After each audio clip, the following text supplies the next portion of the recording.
Hey everyone out there in internet land, this is Uber Hulk Matthew with my comic book haul, my comic book purchased from the comic book store for the week.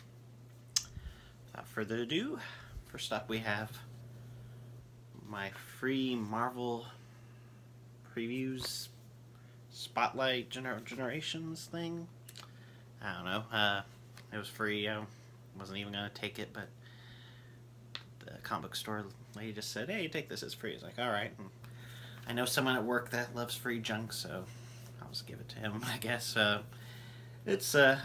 browsed through it for a second. It's just, a little preview of the Generation books they're doing in anticipation of the Legacy relaunch.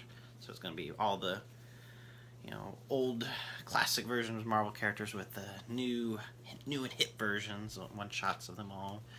Got the female Wolverine and the female Thor with their original counterparts. The totally awesome Hulk with Bruce Banner Hulk, and all the different characters are all giving them one shots to. I don't know. We'll see what happens with all the Marvel Legacy thing. Hopefully, I just want my Bruce Banner back. That's all I want. My just plain old incredible Hulk.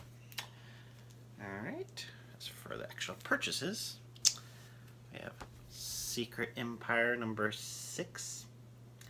Now, actually, I have not read Secret Empire 1 through 5, or actually 0 and then 1 through 5. I was interested in the concept, but Marvel's greedy. Like the first 3 issues came out in 1 month, and then they're $5 a piece. And I was like, "You're so greedy, Marvel." But I heard that Bruce Banner Hulk actually does come back in the previous issue, so I tracked them down. I just haven't had a chance to read them yet. Yeah, he's dead, but he's back. That's comics for you. Next up, Batman number 27. Started picking this. It's a third part of the War of Jokes and Riddles storyline, which is the reason I started picking up this book. Because I'm a huge fan of the Joker, and it's a whole storyline where it's set in Batman's first year as the character, as Bruce Wayne's first year as Batman, and it's a big, I guess, war between the Joker and the Riddler for control of Gotham. Joker is my favorite villain, probably period, in all form of fiction. So I was always interested in anything he does, any storyline with him, and Batman. I love Batman. Batman, easily my favorite DC character. So this has been a good storyline so far. They did a very creepy take on the Joker and very menacing version of Riddler. Riddler used to be one of the stupider villains, but recent years DC has done a good job of upping the game and on that character, and hopefully we get to see a new live action version of him in the films sometime soon. Next up, that's all very light week for new books for me, so I went ahead and picked a few older comic books as well, with Hulk number 5, Hulk number 6, and Hulk, make sure I'm showing all the right ones, number 7. Each of these books are, I guess they weren't in perfect condition or whatever. I don't care about that kind of stuff, so they're all $1, even though these are all very new books, only a few months old each, but they're marked down $1 each. I think they weren't all in perfect shape or whatever.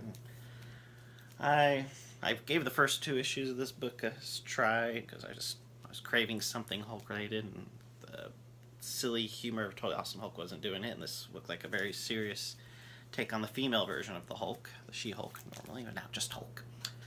But the first 2 issues, she did not turn into the Hulk. There's been times in the Bruce Banner Hulk's comic career that writers I thought has been creepier or scarier or cooler or whatever to have Hulk hide in the shadows and not use him for issues on issues, and only have him show up eventually in a big event or big whatever. And it's like, the book's called Hulk. If you don't have Hulk in a book called Hulk, it's kind of false advertising, in my opinion. But whatever. And I wasn't. I don't know. I'm weak when it comes to Hulk, as you can tell.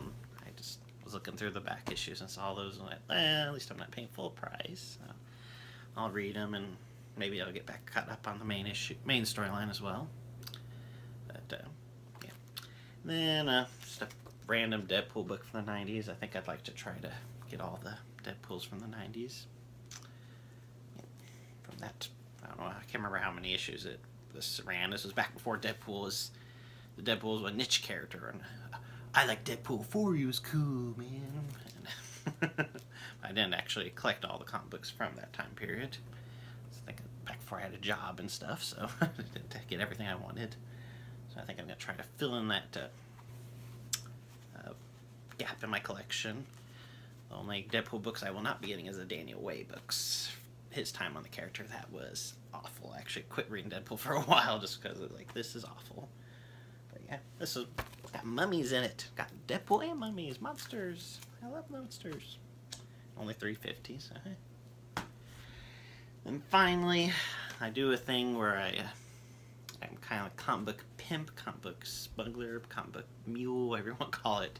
And I pick up comic books for my friends who are too lazy or otherwise probably wouldn't actually want to part with their hard-earned cash by actually going to the store.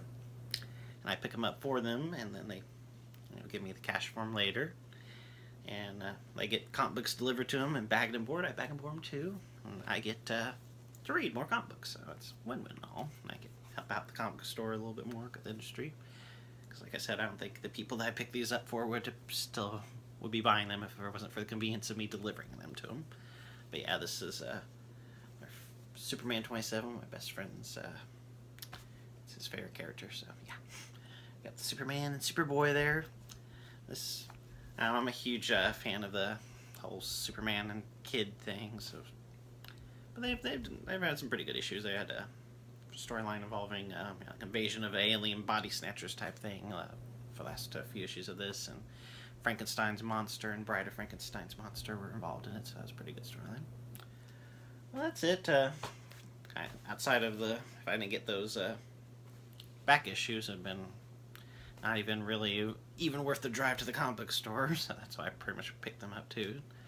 But next week I hopefully should have some more goodies for you. Alright, this is Matthew Brohulk signing off.